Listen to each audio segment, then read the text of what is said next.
तस्वीरों को देखते हुए हमारे साथ एक पूरा पैनल जुड़ रहा है। उनसे पहले आपका परिचय करा देते हैं। हमारे साथ अमनप्रीत कौर जो कि राजनीतिक विश्लेषक है वो हमारे साथ जुड़ रही हैं, और अरुण शर्मा जो कि राजनीतिक विशेषज्ञ है वो हमारे साथ जुड़ रहे हैं। डॉक्टर विवेक मिश्रा ये भी राजनीतिक विशेषज्ञ हैं, ये भी हमारे साथ जुड़ रहे हैं चर्चा के लिए। और रणविजय सिंह हमारे साथ जुड़ रहे हैं जो कि वरिष्ठ पत्रकार है। आप सभी का बहुत बहुत स्वागत है। लेकिन सबसे पहले डॉक्टर विवेक मिश्रा जी आपके पास आऊंगी। राजनीतिक विशेषज्ञ हैं, इसलिए अभी की जो तस्वीरें आप देख रहे हैं, लगातार हम जो अपडेट दर्शकों तक भी पहुंचा रहे हैं, इन तस्वीरों को देखते हुए क्या कहना चाहेंगे? क्योंकि देखिए एक बार फिर से बीजेपी जो है उत्तर प्रदेश और उत्तराखंड में रिकॉर्ड तोड़ते हुए।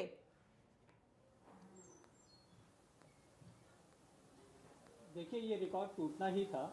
उत्तराखंड की तो हम बात नहीं करेंगे। उत्तराखंड में चूंकि ये देखा गया है कि एक बार कांग्रेस की सरकार आती है और एक बार जो है बीजेपी की सरकार आती है, इसीलिए तो कह रहे हैं सर रिकॉर्ड टूट रहा है, क्योंकि 5 साल बाद फिर से बीजेपी की वापसी नजर आ रही है। हाँ, तो मैं I am just telling you कि उत्तराखंड में जैसे राजस्थान में होता है कि अभी वहाँ पे कांग्रेस की सरकार चल रही है, तो जो है अगली बार बीजेपी की सरकार आएगी। क्या आर यू सेइंग समथिंग? मुझे आपकी आवाज नहीं आ रही है। जी आपकी आवाज आ रही है, आप अपनी बात रखें। हाँ, तो मैं कहता जैसे राजस्थान में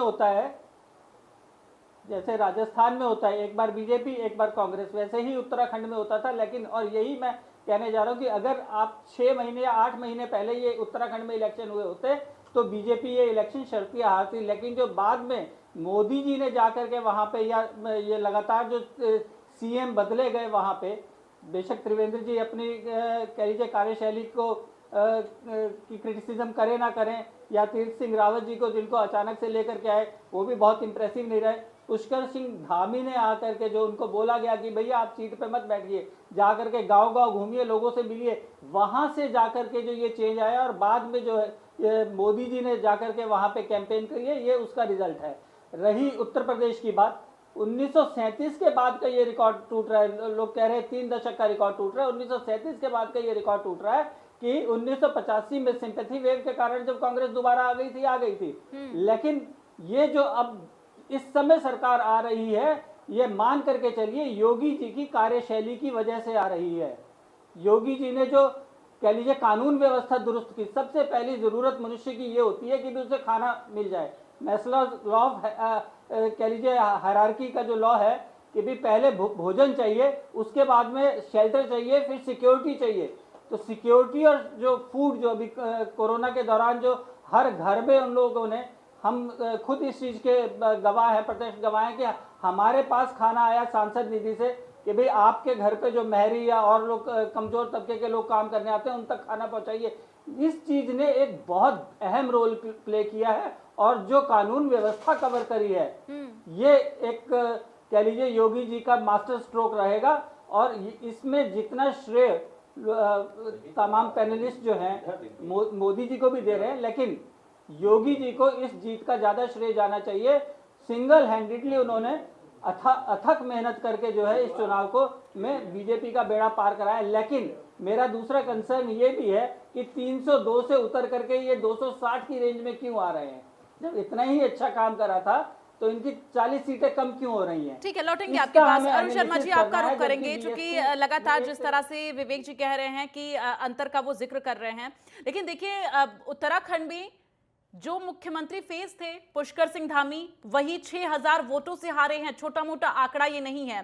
तो आपका एनालिसिस क्या कहता है इस पर? नहीं, केवल पुष्कर सिंह धामी ही नहीं हारे, हरीश रावत भी हारे। हाँ बिल्कुल बिल्कुल, जो हरीश कांग्रेस रावत भी का आ रहे हैं। मुख्यमंत्री उनका का जिक्र चेहरा इसलिए थे, क्योंकि देखिए मुख्यमंत्री का चेहरा थी, बीजेपी पार्टी आगे बढ़ रही है और मुख्यमंत्री का चेहरा सीएम धामी थे। ये सीएम धामी की बदकिस्मती है। और ऐसी ही बदकिस्मती 2012 में रिटायर्ड मेजर जनरल भुवन चंद खंडूड़ी की थी, जो कोटद्वार से चुनाव हार गए थे।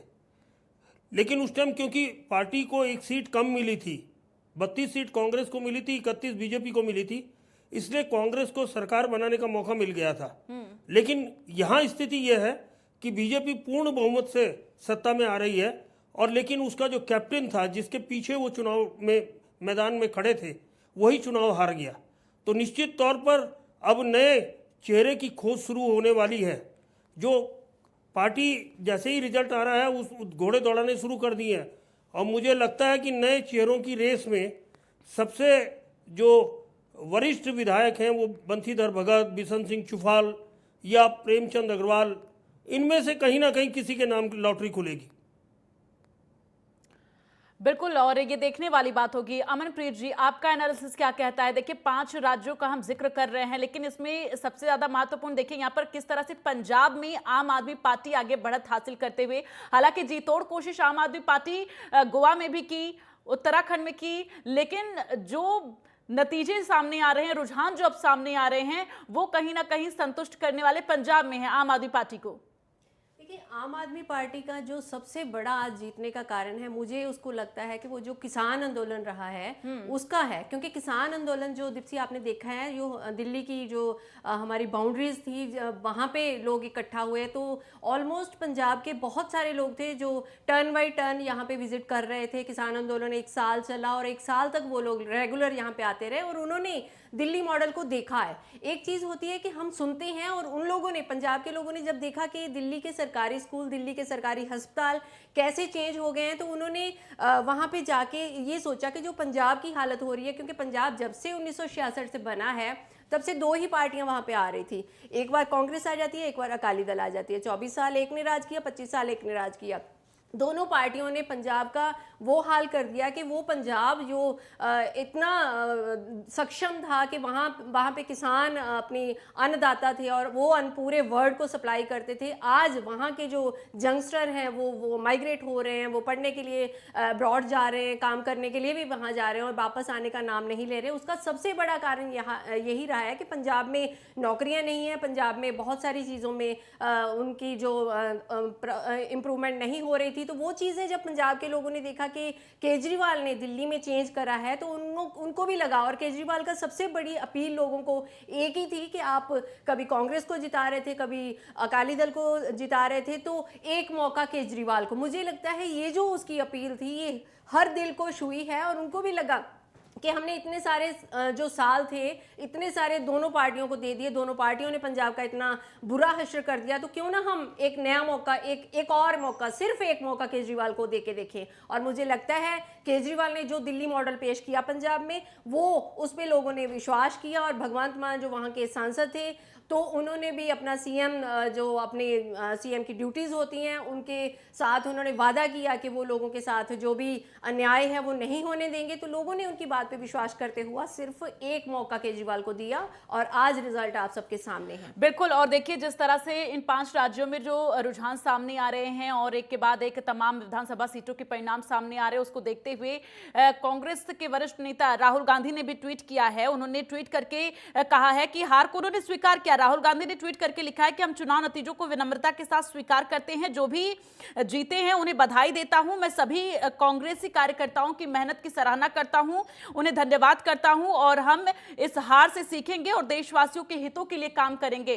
देखिए रणविजय सिंह जी, यहां पर किस तरह से राहुल गांधी ने बहुत ही विनम्रता के साथ देखिए यहां पर बधाई दी और साथ ही हार को स्वीकार किया। लेकिन इससे पहले नवजोत सिंह सिद्धू ने बाजी मार ली है पंजाब में, क्योंकि वो भगवंत मान को पहले ही बधाई दे चुके हैं।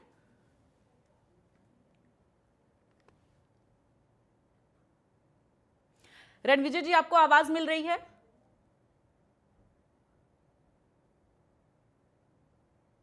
देश का आदर है, उसके आगे सबके सर माथे। ये उन्होंने किया और उन्होंने नैतिक अपनी हार मान ली।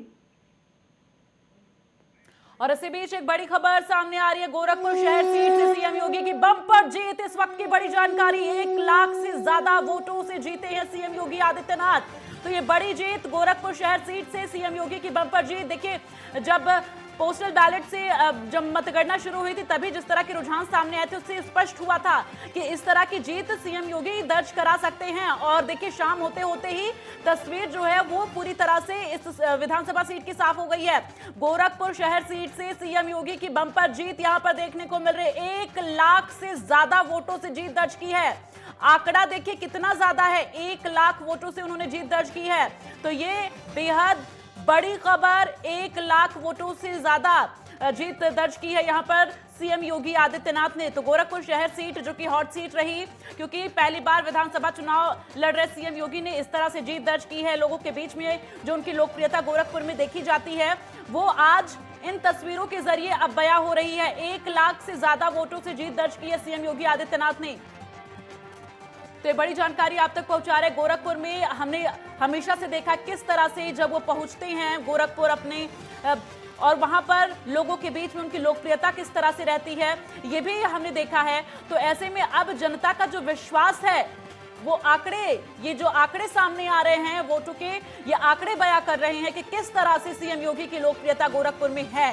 क्योंकि गोरखपुर शहर सीट से सीएम योगी ने बम्पर जीत दर्ज की है और इसके साथ ही यहां पर शानदार प्रदर्शन बीजेपी का देखने को मिला है, क्योंकि पहली बार विधानसभा चुनाव लड़े हैं सीएम योगी आदित्यनाथ और इस तरह से बम्पर जीत, पहला एक्सपीरियंस बेहद शानदार। विधानसभा चुनाव पहली बार सीएम योगी ने लड़ा है और जहां पर उनको एक बम्पर जीत मिली। हालांकि संसदीय क्षेत्र रहा है सीएम योगी का गोरखपुर, लेकिन इन सबसे इतर जब विधानसभा चुनाव वो लड़ते हैं और इसके बाद इस तरह से एक भारी बहुमत जीत दर्ज करते हैं, तो जाहिर तौर पर बेहद महत्वपूर्ण है ये अपने आप में। तो गोरखपुर शहर सीट से सीएम योगी ने ये बड़ी जीत दर्ज की है। डॉक्टर विवेक मिश्रा जी, देखिए यहां पर सीएम योगी आदित्यनाथ गोरखपुर शहर से 1 लाख से ज्यादा वोटों से जीत दर्ज करते हुए आगे नजर आ रहे हैं। रिएक्शन आपका? दीप्ति, इफ यू रिमेम्बर, मैंने 3 मार्च को शायद आप ही के चैनल पे कहा था कि जो है वाराणसी और ये गोरखपुर मंडल की जो सीटें हैं, ये यहाँ पे जो है इनको हराना मुश्किल है। 1991 से जीतते चले आ रहे हैं। इस पे संशय क्यों था, या ये इतनी बड़ी खबर नहीं है? जीतना ही जीतना था। जहाँ पे मठ के नाम पे आपको मैंने शायद बताया था कि मोहनदास अग्रवाल एक बार शायद हिंदू महासभा या निर्दलीय प्रत्याशी के रूप में खड़े हुए थे, लेकिन मठ का समर्थन उनको प्राप्त था, तो उन्होंने बीजेपी के कैंडिडेट तक को हरा दिया था। इस बार तो खुद मुख्यमंत्री खड़े हुए थे और वो भी बीजेपी के, वो भी लोकप्रिय मुख्यमंत्री। ये शायद जीत का मार्जिन आप यूं कहिए कि कम रह गया।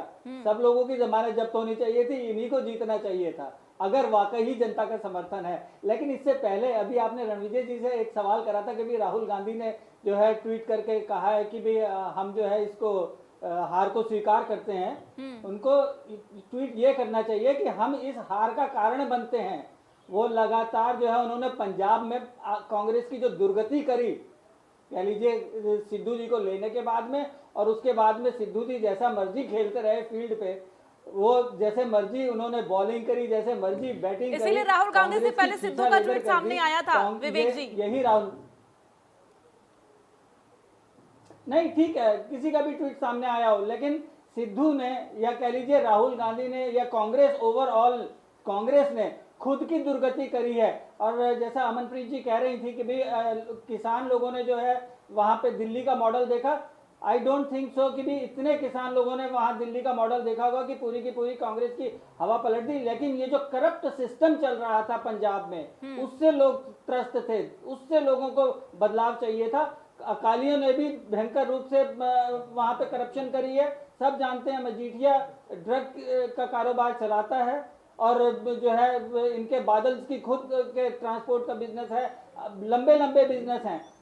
ये जो है कैप्टन अमरिंदर सिंह, ये भी इतने सालों से चले आ रहे थे, he should have acted on it. या जैसे गुरु ग्रंथ साहब जी की बेअदबी हुई, 4 साल 5 साल बिल्कुल। बैठे और रहे, देखिए रणविजय सिंह जी, देखिए एक संवेदनशील राज्य हो जाता है पंजाब। ऐसे में जाहिर तौर पर यहाँ पर जो एक जनता ने विश्वास जताया है आम आदमी पार्टी के ऊपर, अब तक के जो रुझान कहते हैं आम आदमी पार्टी के ऊपर जो विश्वास जताया है यहाँ पर, वो कहीं ना कहीं आम आदमी पार्टी को उस पर खरा उतरना होगा, क्योंकि एक बहुत संवेदनशील राज्य है पंजाब। और इसके साथ ही यहाँ पर सबसे अहम बात यह कि नवजोत सिंह सिद्धू, इसलिए सबसे पहले देखिए कांग्रेस पार्टी ने नवजोत सिंह सिद्धू और सीएम चन्नी पर जो विश्वास जताया था उस पर वो खरे नहीं उतर पाए, क्योंकि दोनों ही अपनी सीटों से चुनाव हार गए हैं। और चन्नी साहब तो दोनों ही सीटों से, 2 सीटों पर वो चुनाव लड़ रहे थे, चमकौल साहब से और भदौर से, जो कि दोनों सीटों से वो चुनाव हार जाते हैं।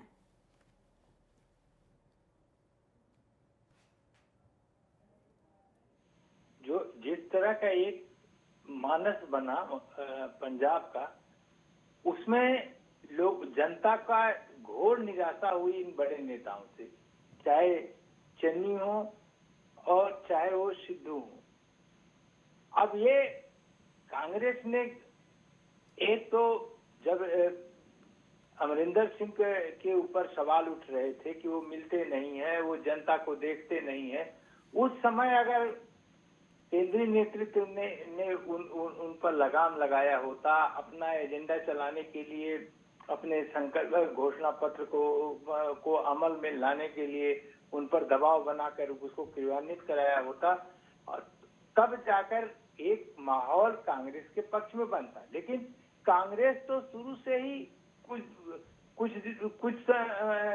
समय बाद से खाली द्वंद्व में फंस गई और युद्ध होने लगा। पहले अमरिंदर और सिंह और सिद्धू में हुआ, फिर चन्नी और सिद्धू में हुआ, तो पूरा द्वंद्व चलता रहा। तो जनता ने तय किया अपने मनमानस में कि ये कोई खेल का मैदान थोड़ा है कि आप दोनों लोग लड़ते रहिए और प्रदेश का बंटाधार होता रहे।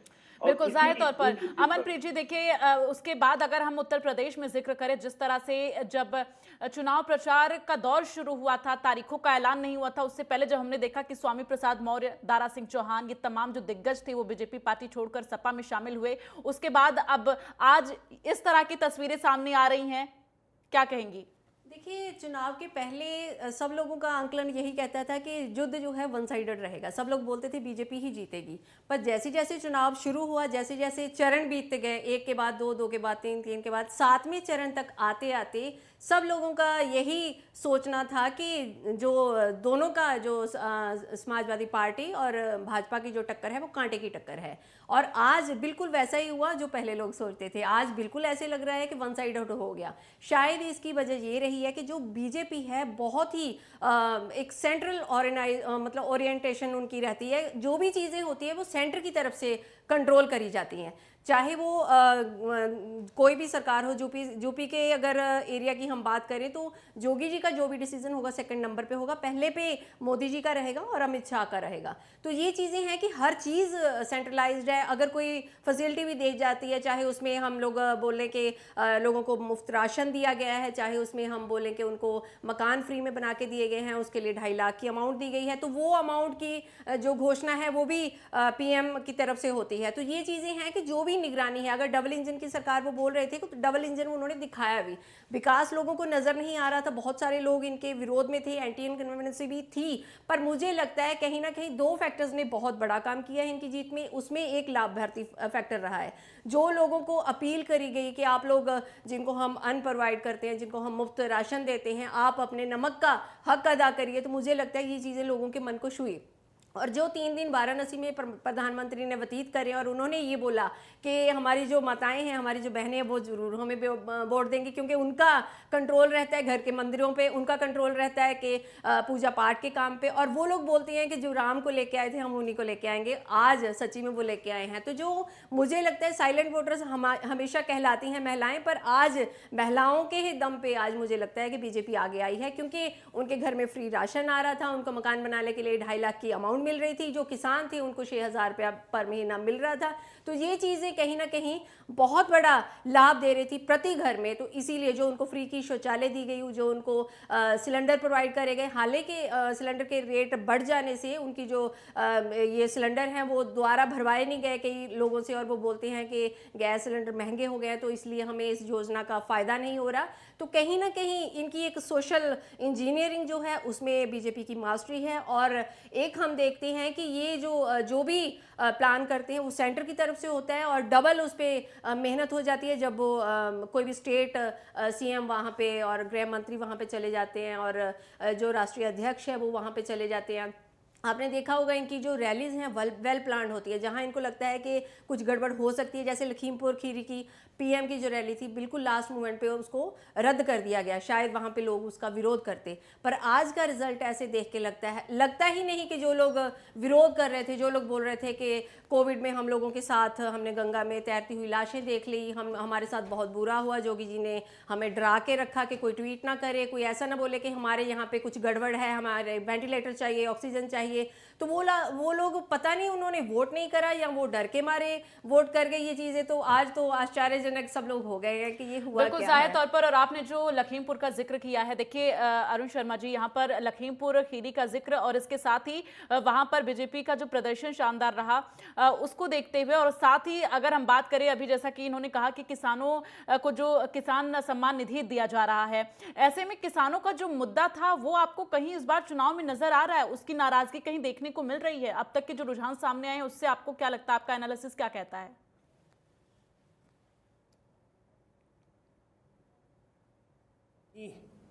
हम अगर उत्तर प्रदेश देखें या उत्तराखंड देखें, कहीं भी मैदानी इलाकों में कहीं भी किसान आंदोलन का कोई फर्क नजर नहीं आया।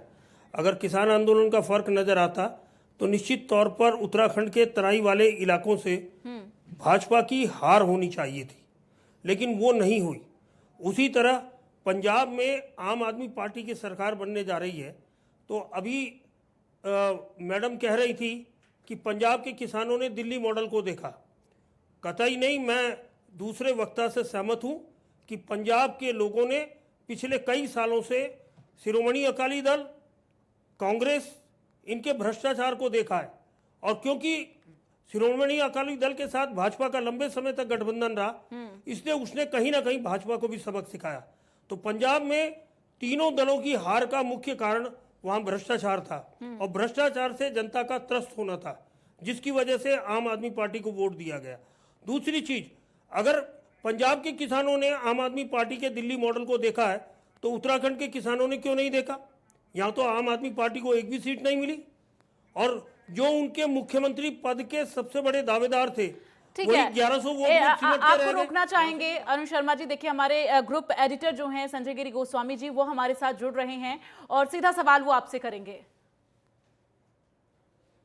धन्यवाद दीप्ति। हमारे साथ हरिद्वार से एक बड़ा चेहरा है भारतीय जनता पार्टी का, पूर्व मुख्यमंत्री रहे हैं, वर्तमान में सांसद हैं, देश के पूर्व शिक्षा मंत्री, और जिन्होंने नई शिक्षा नीति भी लागू की, ऐतिहासिक एक जो कदम था वो उठाया था, वो हमारे साथ जुड़ गए हैं रमेश पोखरियाल निशंक जी।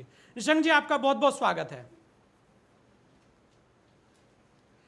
निशंक जी, आज तो आपके चेहरे पर खुशी अलग ही लग रही है, क्योंकि वर्तमान में जो उत्तराखंड और उत्तर प्रदेश दोनों में देखें तो भारतीय जनता पार्टी का परचम लहरा है। इसे आप कैसे देखते हैं, क्या आप कहेंगे इसको लेकर?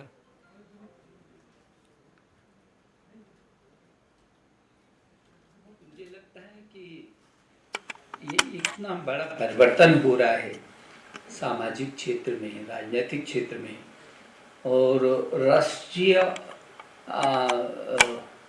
के उत्थान की दिशा में उस विचारधारा की, जब आम आदमी भारतीय जनता पार्टी के साथ जुड़ रहा है, और जो इस देश के यशस्वी प्रधानमंत्री नरेंद्र मोदी जी का जो विजन है, जो विचार है, वो अंतिम छोर तक के व्यक्ति से लेकर के और राष्ट्र को शिखर तक पहुंचाने का वो लोगों ने महसूस किया है, और उसी का परिणाम है कि आज भारतीय जनता पार्टी को अपार समर्थन मिल रहा है, और हम उत्तराखंड जैसे राज्य में इस मिथक को तोड़ने में सफल हुए हैं कि हाँ, यहाँ एक बार बीजेपी आती है, दूसरी बार कांग्रेस आती है। मिथक की बात की निशंक जी, आपने मिथक की बात की, क्योंकि आप तो स्वयं यहाँ मुख्यमंत्री भी रहे हैं, और मिथक की जब बात हुई है तो ये जो मिथक था एक तो टूटता दिख रहा है, लेकिन एक और जो बहुत बड़ा मिथक रहा है कि यहाँ मुख्यमंत्री हमेशा चुनाव हारे हैं। इसे लेकर आप क्या कहेंगे, कैसे देखते हैं इसे?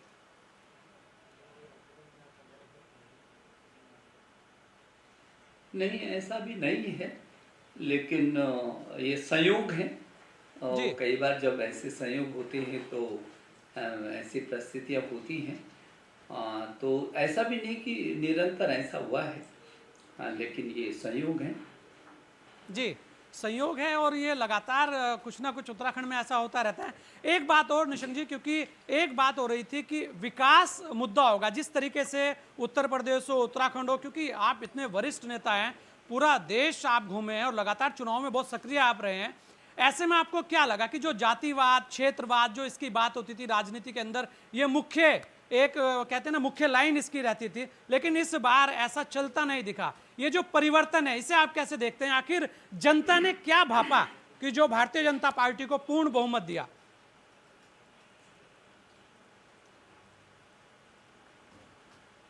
मैं ये समझता हूँ ये देश के लिए, इस राष्ट्र के लिए इससे बड़ी उपलब्धि कुछ नहीं हो सकती कि लोगों ने जाति पाति क्षेत्र वर्ग भेद सबको हटा करके मिटा करके विकास की मुख्य धारा में और राष्ट्र की मजबूती के लिए अपना मतदान दिया है।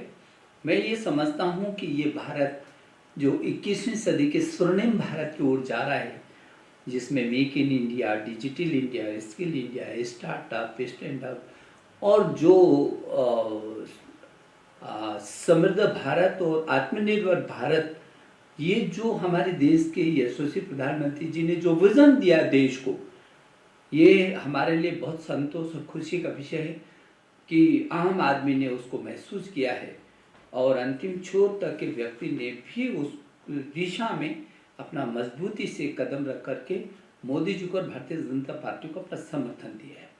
जी निशंक जी, क्योंकि आप एक बड़े कवि भी हैं, बड़े लेखक भी हैं, देश विदेश में आपकी पुस्तकें और कविताएं चलती हैं, ऐसे मौके पर अगर हम कहें तो निशंक जी कौन सी एक कविता कहेंगे?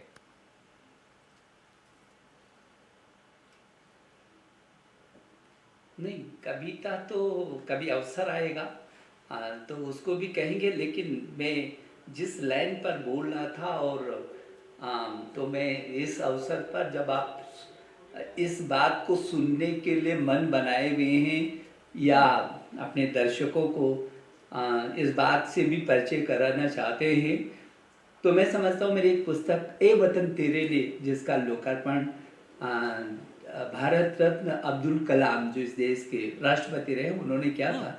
उन्होंने उसकी एक कविता को बार बार गुनगुनाते थे कि अभी भी है जंग जारी, वेदना सोई नहीं है, मनुष्यता होगी धरा पर संवेदना कोई नहीं है, और किया है बलिदान जीवन निर्बलता ढोई नहीं है, कह रहा हूँ ए वतन तुझसे बड़ा कोई नहीं है।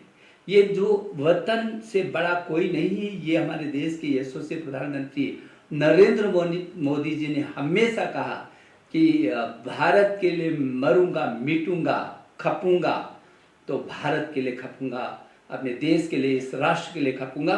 और इसीलिए उनके इस आह्वान पर कि देश के लिए समर्पित भाव से लोग खड़े हों, इस चुनाव में देखने को मिल रहा है।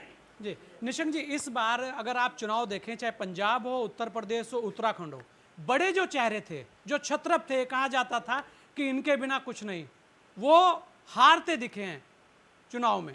तो उसको लेकर निशंक जी क्या सोचते हैं? क्या लगता है कि ऐसा क्या हुआ कि जो इतने बड़े बड़े छत्रप, जो लगातार एमएलए थे, जिनके चेहरे पर चुनाव लड़ा जाता था, वो भी हार गए, चाहे उत्तराखंड हो, उत्तर प्रदेश हो और पंजाब हो?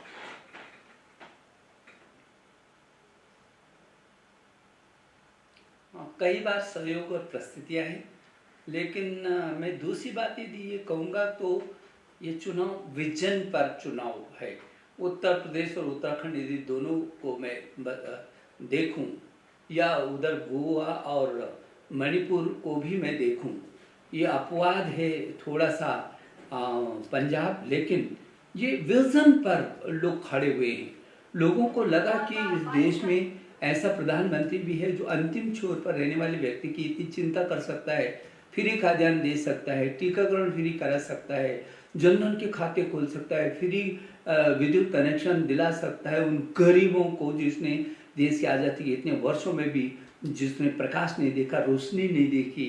तो उसको लेकर के चाहे जनधन खाते हों, चाहे सस्ती दवाइयाँ हों, या देश भर के अंदर मेडिकल कॉलेज एम्स खोलना, युवाओं के लिए IIT NIT आईसर खोलना, और आमूल चूल अभी आपने कहा है कि नई शिक्षा नीति जैसा विजन लेकर के एक नए भारत को सशक्त रूप में आगे बढ़ाने की दिशा में काम करना, तो अंतिम छोर से लेकर के और देश के शिखर तक और सारे विश्व के फलक पर महाशक्ति के रूप में भारत को स्थापित करना, यह आपने देख लिया है। इसलिए ये विजन पर बढ़ रहा है देश, और इससे बड़ा सुखद क्षण नहीं हो सकता कि लोग जातिवाद, क्षेत्रवाद, वर्ग भेद, धर्म, ये सारा ये जो धार्मिक उन्माद फैलाते थे लोग इस तरीके से, ये इसको सब खत्म करके लोग विजन पर खड़े हुए। जी निशंक जी, लगता है इस बार उत्तराखंड में भी जो बात हो रही थी, जिस तरीके से बहुमत आया है, कहीं ना कहीं जो विकास की बात थी, जो ये कहा गया कि केंद्रीय योजनाएं, देखिए यहाँ बहुत बड़ी बात है, केंद्रीय योजनाओं को लेकर उत्तर प्रदेश और उत्तराखंड दोनों जगह बात हो रही है, तो वो काम किया। और महिलाओं के मतदाता की जो बात हो रही है वो काम किया, क्या लगता है आपको?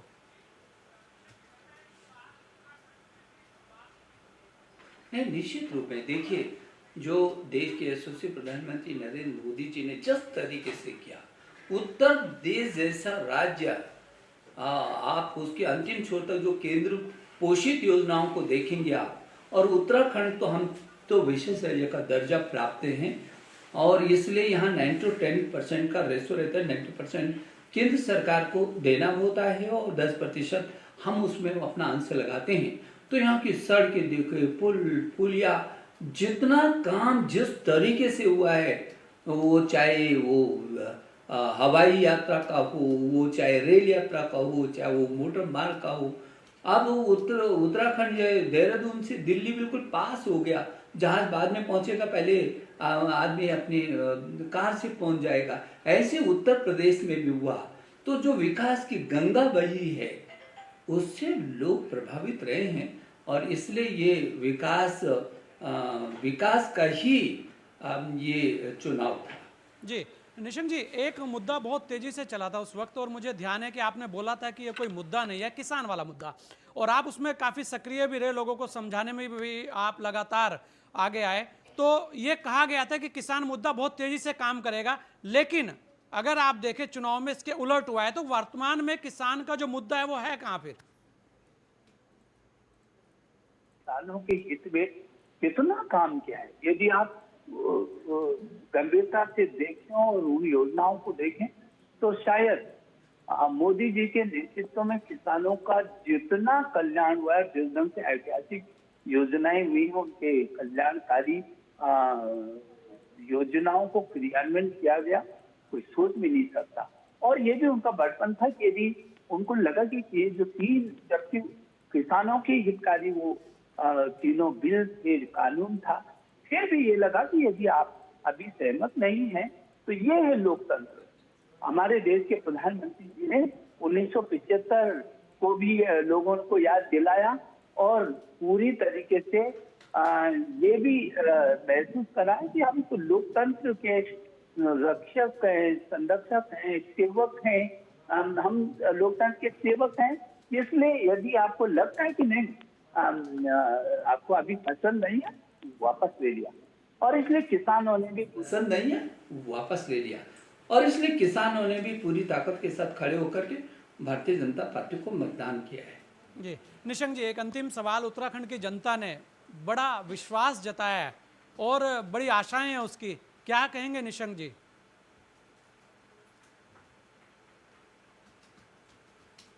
नहीं, इसमें कोई दो राय नहीं। उत्तराखंड की जनता ने भारतीय जनता पार्टी पर बहुत भरोसा जताया है और हमेशा अच्छा रिजल्ट दिया है हमको, और इसलिए हम आश्वस्त करना चाहते हैं कि हमारे देश के प्रधानमंत्री नरेंद्र मोदी जी ने बार बार इस बात को केवल कहा ही नहीं, करके भी दिखाया है कि अटल बिहारी वाजपेयी जी ने इस उत्तराखंड राज्य को बनाया है, हम इसको संभालेंगे, हम इसको तराशेंगे, हम इसको सुसज्जित करेंगे, हम धरती के लिए एक मॉडल स्टेट की तरह इसको आगे बढ़ाएंगे। और उन्होंने किया है। पिछले 5 साल में 1 लाख करोड़ रुपए की धनराशि उत्तराखंड जैसे राज्य को देना ये छोटी बात नहीं है, और इसलिए मैं उत्तराखंड की जनता का आभार प्रकट करना चाहता हूं और हृदय की गहराई से उनका अभिनंदन करना चाहता हूं कि जो उन्होंने भारतीय जनता पार्टी पर भरोसा जताया है, भारतीय जनता पार्टी उनके भरोसे को और मजबूत करेगी, और हम प्रधानमंत्री जी के सानिध्य में इस राज्य को 2025 तक आदर्श राज्य बनाने की दिशा में बहुत आगे बढ़ेंगे। चलिए, आपने अपना कीमती समय हमें दिया, इसके लिए बहुत बहुत धन्यवाद निशंक जी आपका। तो यहाँ लगातार हमारे साथ बने रहिएगा, जाइएगा नहीं। पल पल की जो खबरें हैं चुनाव को लेकर आपके सामने हैं, तब तक के लिए दीजिए मुझे इजाज़त। जय हिंद।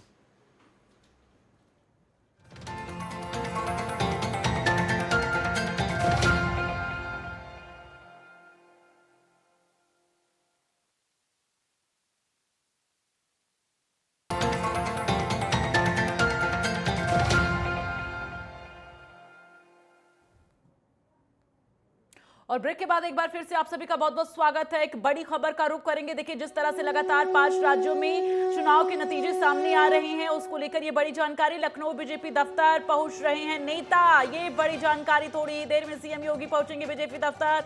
जश्न का माहौल। और प्रदेश अध्यक्ष स्वतंत्र देव सिंह बीजेपी कार्यालय पहुंचे हैं, ये बड़ी जानकारी। लखनऊ बीजेपी दफ्तर में जश्न का माहौल। इसके साथ ही देखिए, खबर ये भी है कि दिल्ली बीजेपी मुख्यालय में पीएम मोदी भी आएंगे। इसके साथ ही अभी हम जिक्र कर रहे हैं लखनऊ बीजेपी मुख्यालय का, जहां पर सीएम योगी आदित्यनाथ थोड़ी देर में पहुंचेंगे। जश्न का माहौल होगा। जो फाइनल रिजल्ट है वो आना है, लेकिन पूर्ण बहुमत की ओर बीजेपी नजर आ रही है। हालांकि जो 300 प्लस का नारा दिया गया था वो अभी नहीं सिद्ध हो पाया है, लेकिन जीत की ओर बीजेपी आगे बढ़ती हुई। बड़ी जानकारी, एक और बड़ी खबर आपको बता दें कि श्रीनगर से कैबिनेट मंत्री धन सिंह रावत जीते। ये बड़ी जानकारी इस वक्त की। कांग्रेस प्रदेश अध्यक्ष गणेश गोदियाल को उन्होंने हराया है, ये बड़ी जानकारी। 2 सियासी दिग्गज देखिए चुनावी मैदान में थे और यहां पर बीजेपी को जीत मिली है। और इसके साथ ही कांग्रेस प्रत्याशी यानी कि गणेश गोदियाल को हार का सामना करना पड़ा है। बड़ी जानकारी इस वक्त की उत्तराखंड से, जहां पर 1000 वोटों से गणेश गोदियाल को शिकस्त दी है धन सिंह रावत ने, जो कि कैबिनेट मंत्री हैं। तो ये बड़ी जानकारी श्रीनगर से, जहां पर आपको बता दें कि गणेश गोदियाल को हार का सामना करना पड़ा है।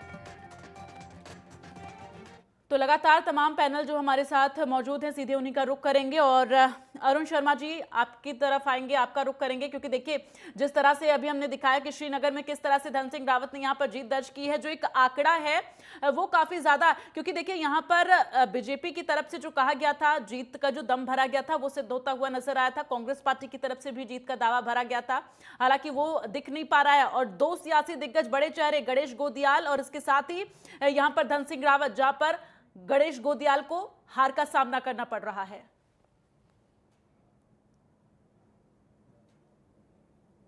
जी बिल्कुल, आपने सही कहा। केवल 2 नहीं 3 चेहरे थे वहाँ बड़े। धन सिंह रावत भी थे, गणेश गोदियाल भी थे और साथ में एक मोहन काला भी थे, उत्तराखंड क्रांति दल के केंद्रीय कोषाध्यक्ष है, वो भी थे।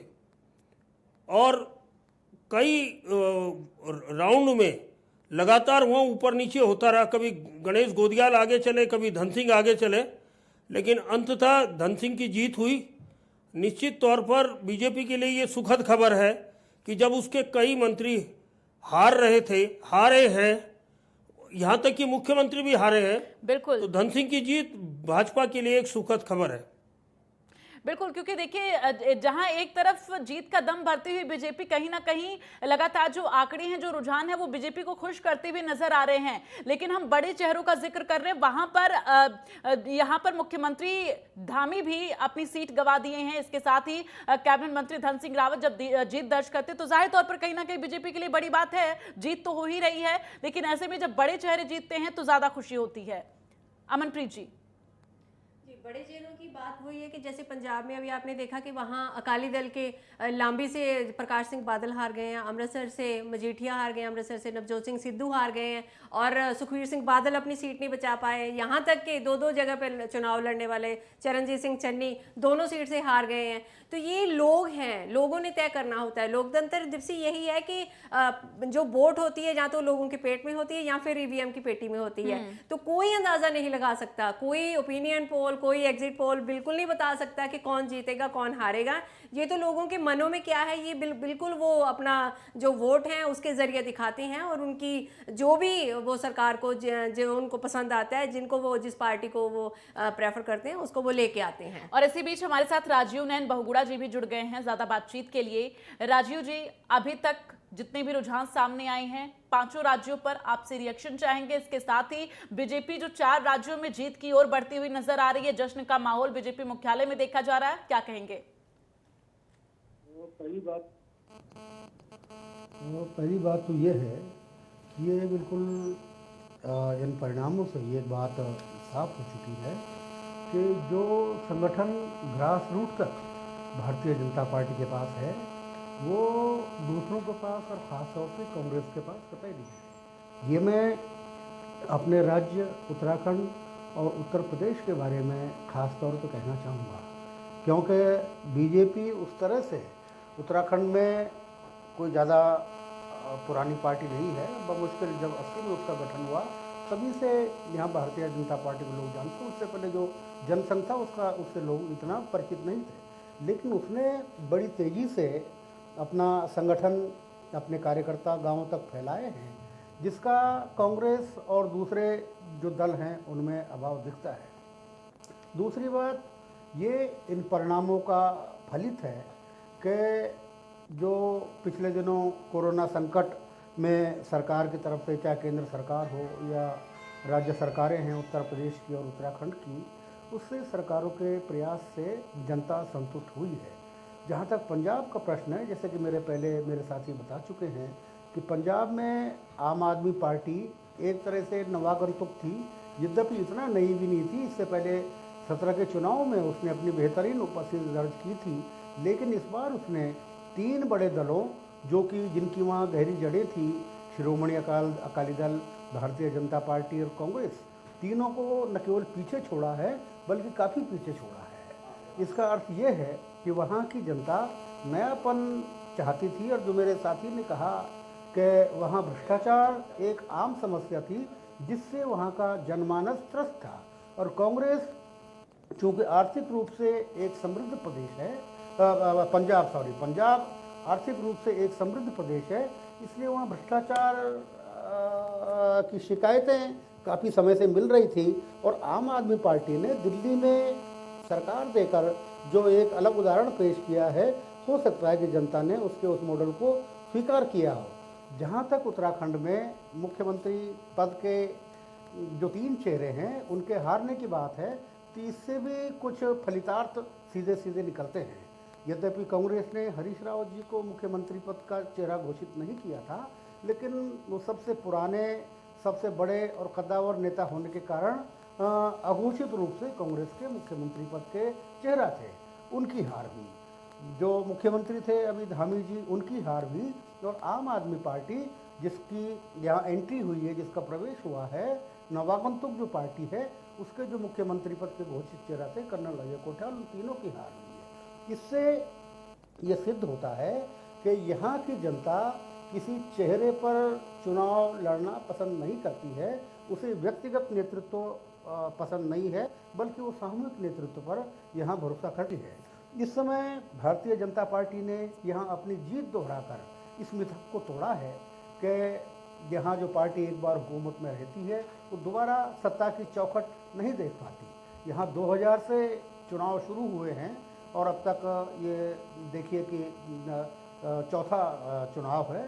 तो इन सभी चुनावों में जो मुख्यमंत्री रहे हैं वो प्रायः हारे हैं। पहला जो चुनाव हुआ तिवारी जी खुद लड़े नहीं थे, उसके बाद 12वें चुनाव में खंडूरी जी हारे, हरीश रावत जी हारे, और इस समय धामी साहब चुनाव हार चुके हैं। बिल्कुल। तो और इस बार कई मिथ्या जो हैं वो टूटे हैं, उत्तराखंड में भी, उत्तर प्रदेश में भी, क्योंकि देखिए उत्तर प्रदेश में भी लोग कहते हैं जो सीएम गौतम बुद्ध नगर आता है वो दोबारा से सत्ता में काबिज नहीं होता। इसके साथ ही 37 साल बाद दोबारा से ये रिकॉर्ड टूटा है कि कोई पार्टी दोबारा से एक बार फिर से बहुमत के साथ पार्टी बना रही है। यहाँ पर विवेक मिश्रा जी देखिए, यहाँ पर उत्तर प्रदेश का हम जिक्र कर रहे हैं और स्वामी प्रसाद मौर्य का भी जिक्र इससे पहले हमने किया था। स्वामी प्रसाद मौर्य भी बेहद विनम्रता के साथ हार स्वीकारते हुए उन्होंने अब ट्वीट किया है और इसके साथ ही जो जीते हुए प्रत्याशी हैं उनको बधाई देते हुए नजर आ रहे हैं। पाला बदलने का ये देखिए जो तस्वीर है वो अब आज साफ हो रही है।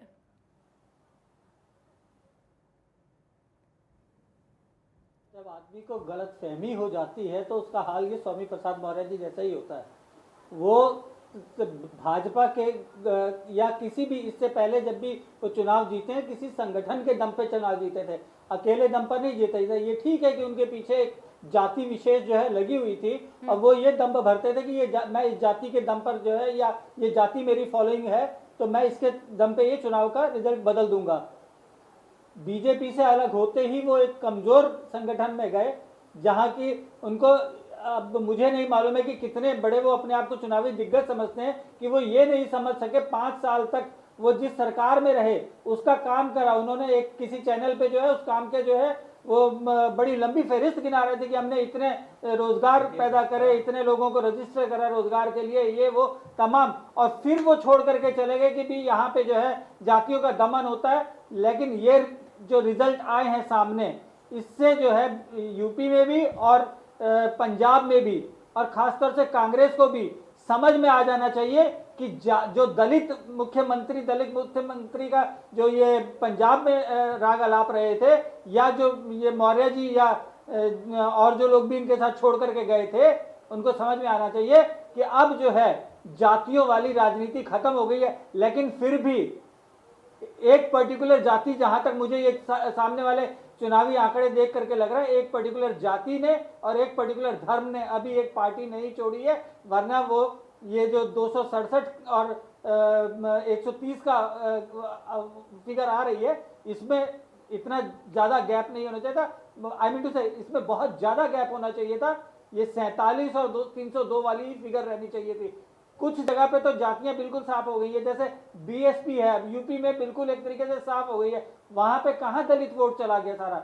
मानते हैं कि यहाँ पे मायावती ने कहा था कि अगर सपा जीत रही है तो तुम बीजेपी को वोट कर दो, लेकिन what happened in Punjab? Punjab में कहा वो अकाली दल जो है 6 सीटों पे वो हो गया है, कन्फाइंड हो गया है। तो वहां पे दलित राजनीति क्यों नहीं चली? या 2 जगह से बिल्कुल जाहिर तौर पर, और कहीं ना कहीं अब जो हार, जिन पार्टियों को हार का सामना करना पड़ रहा है, विनम्रता के साथ स्वीकारते हुए भी नजर आ रही है, और जाहिर तौर पर स्वीकारना भी पड़ेगा। और स्वीकारने के बाद जनता के बीच अपनी पैठ बनाने के लिए, जनता के बीच रहकर उनकी समस्याओं को टटोलना होगा, उसके लिए काम करना होगा। हमारे साथ जुड़ने के लिए अमनप्रीत कौर जी, राजीव नैन जी, अरुण शर्मा जी, डॉक्टर विवेक मिश्रा जी, रणविजय सिंह जी, आप सभी लोगों का बहुत बहुत धन्यवाद। तो देखिए किस तरह से इन 5 राज्यों में नतीजे जो हैं वो अब काफी हद तक स्पष्ट हो चुके हैं। आम आदमी पार्टी पंजाब में गदगद होती हुई नजर आ रही है, इसके साथ ही बाकी 4 राज्यों में बीजेपी की बढ़त दिख रही है, जिसकी वजह से अब हमने जैसा पहले भी बताया कि लखनऊ बीजेपी मुख्यालय में जश्न का माहौल जो है वो शुरू हो चुका है, और थोड़ी ही देर में सीएम योगी आदित्यनाथ वहां पहुंचेंगे। पल पल की तस्वीरें, पल पल की अपडेट आप तक पहुंचाते रहेंगे। यहाँ वक्त एक छोटे से ब्रेक का है, जल्द हाजिर होंगे। आप देखते रहिए नेटवर्क 10।